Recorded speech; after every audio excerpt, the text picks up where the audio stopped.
Hello everyone, আমি প্রিয়াঙ্কা আর আমার নতুন একটি ভিডিওতে অনেক অনেক স্বাগত। আকাশটা দেখতে পাচ্ছেন, এত সুন্দর নীল আকাশে এই পেঁজা পেঁজা তুলোগুলো দেখলেই কেমন পুজো পুজো মনে হয় না?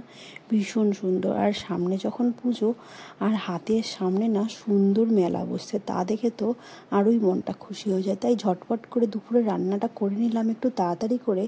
ওই পনির টনির সব কিছু দিয়ে একটা মিক্স ভেজ মতো রান্না করে ফেলেছি, যাতে সমস্ত সবজির প্রোটিনও যায় আর তাড়াতাড়িও রান্না হয়ে যায়।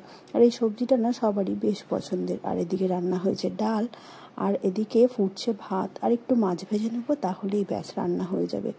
দুপুরের মেনুতে না আর বেশি কিছু এই কারণে করিনি, কারণ কি রাত্রে তো আমাদের কমপ্লেক্সের নিচে না একটা এক্সিবিশন আছে, তো ওখানেই খাওয়া দাওয়া করবো। আর এদিকে বারান্দায় এসে দেখছি এই পর্তুলিকা গাছটা না চুরি করে নিয়ে এসেছিলাম।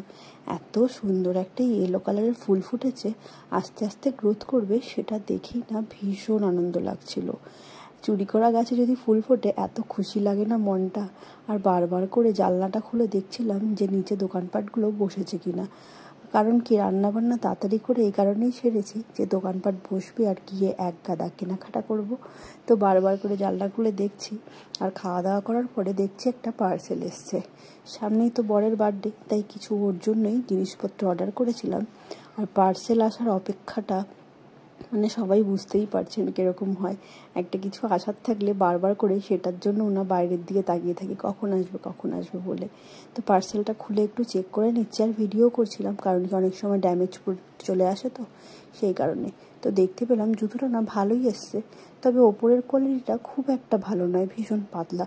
তাই ভাবছি এটাকে এক্সচেঞ্জই করে দেবো। আর এদিকে আবারও নিচের দিকে তাকিয়ে দেখি কিছুক্ষণ পরে আধ ঘন্টা বাদে নিচে না বেশ অনেক দোকানপাট বসে গেছে। সবাই সুন্দর করে গুছিয়ে শাড়ি কাপড় সব কিছু নিয়ে বসেছে। তাই এরপর আমরাও নামবো। মোটামুটি অনেকে না দেখছি নেমেও গেছে, কেনাকাটা করছেন। কিন্তু একটু ভালোভাবে গুছিয়ে নিক, তারপরে একটু পরে বিকালের দিকে নামবো। আর ওখানটা না সেনকো গোল্ডের কালেকশন বসে, আগেরবার প্রচুর কিনেছিলাম। আর এত হাওয়া দিচ্ছে বাইরে যে কি বলবো। যাই হোক, একটু বিকেল করে আমরাও নেমে গেছি খাওয়া দাওয়া করে একটু রেস্ট নিয়ে, কারণ শনি রবি 2 দিন ধরেই বসবে মেলাটা, সেই জন্য। তাহলে চলুন নিচে গিয়ে দেখি কি দোকানপাট বসেছে। আর এদিকে দেখছি এনারা না জুতো লঞ্চ করেছে নতুন, তাই ট্রেডমিলে হেঁটে বা দৌড়ে জুতোগুলো টেস্ট দিচ্ছেন। ভালোই ছিল বেশ জুতোগুলো। এদিকে শাশুড়িমা ওদিকে নিয়ে যাচ্ছেন, শাশুড়িমা আর মেয়ে, তারা তো আর জুতো কিনবে না, তাই তাদের জামা কাপড় গয়নাগাটি সেদিকের দিকেই ঝোঁক। যাই হোক, এবার যাই। ভীষণ সুন্দর শাড়ির কালেকশান এসছে, এত সুন্দর লাগছিল। পুজোর আগে হাতের নাগালে এরকম যদি পাওয়া যায়। এদিকে মেয়ে, ওদিকে মেয়ের বান্ধবীর দেখা পেয়ে গেছে। দুজনেই তাই একটুখানি ডাকাডাকি করে নিল যে কখন নামবে। আমরা তো বড়রা বড়দের বন্ধু বান্ধব নিয়ে ব্যস্ত, ওরাও ওদের বন্ধু বান্ধব ডেকে নিচ্ছে। আর বিকালে সন্ধ্যে চা খাওয়া থেকে আরম্ভ করে সব কিছুরই কিন্তু দোকান নিচ্ছে। এদিকে শাশুড়ি মা একটা চুড়িদার কিনেছেন, তাই বিল করে নিচ্ছেন। এদিকে আমি দেখছিলাম কোন দোকানে কি বসেছে। তো শাশুড়ি মার বেশ চুড়িদারটা পছন্দই হয়েছে। ওদিকে দূরে বিছনার চাদর থেকে আরম্ভ করে খাওয়ার দাওয়ার কত কিছু কি নেই এখানে। ভীষণ সুন্দর শাড়ির ম্যাচিং ব্লাউজ। আর মেয়ে কিছুতেই দাঁড়াচ্ছে না, তাই ওর জন্য একটুখানি কেক নিয়ে নিলাম। ওকে একটু খাইয়ে দাইয়ে শান্ত করে দিই, কারণ কি ওর বান্ধবী না এখনও নামেনি, একটু পরে নামবে, সেই কারণে। তো খেয়ে দেখাচ্ছিল আমাকে কেকটা, ভীষণ টেস্টি। সত্যি কেকটা না হোমমেড কেক, বানানো তৈরি করা ঘরেতে, এত ভালো ছিল, ভীষণ টাটকা আর ফ্রেশ ছিল। আর এদিকে জুয়েলারিগুলো দেখছিলাম, কি সুন্দর লাগছিল দেখতে। ভাবছিলাম কিসের সাথে কি ম্যাচিং করি। এত সুন্দর জুয়েলারিগুলো, তবে একটু কস্টলি ছিল। আর এইখানে ছিল না কিছু হোম ডেকোরেশনের জন্য হ্যান্ডমেড দেয়ালে, মানে ওয়াল আর্ট টাইপের। এইগুলো সমস্তটা কিন্তু হাতে তৈরি করা, ক্লে আর্ট মতো, গলার হার, দেয়ালের আয়না, মিরর, বিভিন্ন রকমের এত সুন্দর জিনিসপত্র।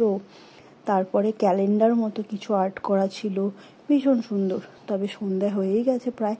আর এদিকে শাশুড়ি মারও খিদে পেয়ে গেছে, তার জন্য একটু খাওয়ার দোকানের দিকেই যাচ্ছি, দেখি কি পাওয়া যায়। ফিশ কাটলেট, ফিশ চপ, অনেক কিছু ছিল, ফ্রাইড রাইস, বিরিয়ানি, চিকেন কষা। এই যে এখানে লম্বা করে একটা মেনু লিস্ট দেওয়া আছে, পোলাও, চিকেন কষা, চিলি চিকেন, চিলি ফিশ, কত কিছু কি চাই। আর দূরে দেখতে পাচ্ছি আকাশটাতে এক চিলতে মেঘ এত সুন্দর হয়ে রয়েছে, তবে খুবই না কালো ঘন হয়ে রয়েছে। যদি মেঘটা এদিকে আসে তাহলে তো হয়ে গেল মেলা। আর ওই যে মেয়ের বান্ধবী নেমে গেছে, যাকে জানলা থেকে ইশারা দিচ্ছিল, তার সাথে এখন মেয়ে একটু খেলাধুলা করুক, ওকে ছেড়ে দিয়েছি। এখানে তো ভয়ের কিছুই নেই, কারণ কি বাইরে তো সিকিউরিটি গার্ড রয়েছেই, তাই ওর মতো খেলুক, আমরা এদিকে আমার মতো দেখি। এদিকে আমার বান্ধবীরা সবাই নেমে গেছে, তো সবাই মিলে এদিকে দেখতে ব্যস্ত ছিলাম। শনিবার দিন ছিল, সেই কারণে না সবাই একটু লেটে নেমেছে, সবার তো অফিস কাছারি ছিল, তবে আমি তো একেবারেই হাউস ওয়াইফ, তাই আমার তো অফুরন্ত সময়, যদিও বা সেটা লোকে মনে করে। যাই হোক, তো আমরা এখানে কিছু জুয়েলারি কালেকশন দেখে নিচ্ছিলাম ড্রেসের সাথে ম্যাচিং করা। আর একটা দুর্ভাগ্য ঘটনা, যে আমি না আগে থেকেই দোকান থেকে জামা কাপড় শাড়ি কিনে ফেলেছি, তাই এখান থেকে শাড়ি কেনার মতো আমার আর কিছুই ছিল না, যদিও বা তাও একটা শাড়ি নিয়েছি, একেবারে তো ছাড়া যায় না। আর এদিকে দেখুন কত খাবার দাবার বসেছে, তো একটু আমরা বান্ধবীরা মিলেও খাওয়া দাওয়া করবো, সেই কারণে কিছু ফিশ ফ্রাই নিয়ে নিলাম। আর এখানে চেয়ার টেবিলও দেওয়া ছিল, যদি চান বসে খাবেন, তবে আমরা একটু দূরে গিয়েই খাই। তো এই যে ফিশ বাটার ফ্রাই নিয়ে জমিয়ে খাওয়া দাওয়া করে নিয়েছি, খাওয়া দাওয়া করে আবার চলে এসেছি দোকানে। আর এই কাকিমা হাতে এত সুন্দর সুন্দর জিনিস বানিয়ে বিক্রি করছিলেন, ক্রুশ কাটার, টুপি, গার্ডার, ক্লিপ, ভীষণ সুন্দর, সেগুলোই দেখছিলাম, বেশ পছন্দ হচ্ছিল। ঠাকুরের আসনে পাতার মতো জিনিস, অনেক সুন্দর সুন্দর জিনিস ছিল। তো কেউ কেউ নিলেন, কেউ কেউ নিলেন না, এরকমই ব্যাপার। এদিকে আমি একটু নিজেকেও দেখিয়ে নিই এরপরে। তবে আজকে বন্ধু বান্ধবী কারোকেই আর ক্যামেরাবন্দি করা খুব মুশকিল, সবাইকে ডেকে ডেকে ক্যামেরাবন্দি করাতে হচ্ছে, কারণ সবার মন তো ওই দোকানের দিকেই। তার জন্য একটু কিছু বলছিলাম যদিও বা মনে নেই এদিকে। তো চলুন আবার দোকানে ফিরে যাই। আর এখানে এসেছিলো শান্তিনিকেতনের ফটো ফ্রেম, ঘর সাজানোর জিনিস, শান্তিনিকেতনের ব্যাগ, বিভিন্ন কাঠের জুয়েলারিগুলো না বেশ সুন্দর ছিল। ভাবছিলাম কোনটা নেব না, তবে আলটিমেটলি কিছুই নিলাম না। আমি না শুধু ওই ভেবেই যাই, এইসব গয়নাগুলো লোকে পরে, তবে আমার না পরতে না কেমন একটা লাগে, লোককে পরে বেশ সুন্দর লাগে, আমার এই দেখা ছাড়ার কোনো কম্য নেই। তাও একবার আঙুলে ঢুকিয়ে দেখছিলাম, যদি ভালো লাগে, সেই কারণেই আর কি পরে দেখছিলাম। তবে কেমন একটা জানি লাগছিল, সেই কারণে আর কিছুই নিলাম না, লোককে দেখেই কাটিয়ে দেবো আর কি। বিভিন্ন রকমের ঝুমকো দেখে মনটা এত টানে, তবে প্রত্যেকটা ডিজাইনই মনে আমার কাছে রয়েছে, আর কোনোটাই আলটিমেটলি আমি পরি না, ওই ছোট্ট একটা কানে কিছু গলিয়ে চলে গেলাম, ব্যাস এটাই। আর এইদিকে একটা দোকান দিয়েছিল, ভীষণ সুন্দর সুন্দর একটু অন্যরকম শাড়ি কালেকশন ছিল। ভাবছিলাম না মাকে একটা শাড়ি দেবো, তাই শাড়ি দেখছিলাম, শাড়িগুলো এত সুন্দর যে না কনফিউজ হয়ে যাচ্ছিলাম কোন শাড়িটা নেবো আর কোন শাড়িটা না।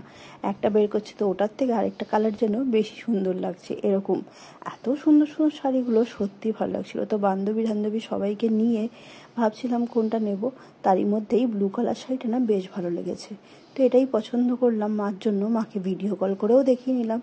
তাহলে আমাদের আড্ডা পাড্ডা তো এখানে চলতেই থাকবে, আমি এবার ভিডিওটা এখানেই শেষ করছি, কারণ এরপরে আড্ডাতে বসবো, তখন আর ভিডিও করার একদম মুড নেই। তাহলে আজকের মতো টাটা, বাই বাই।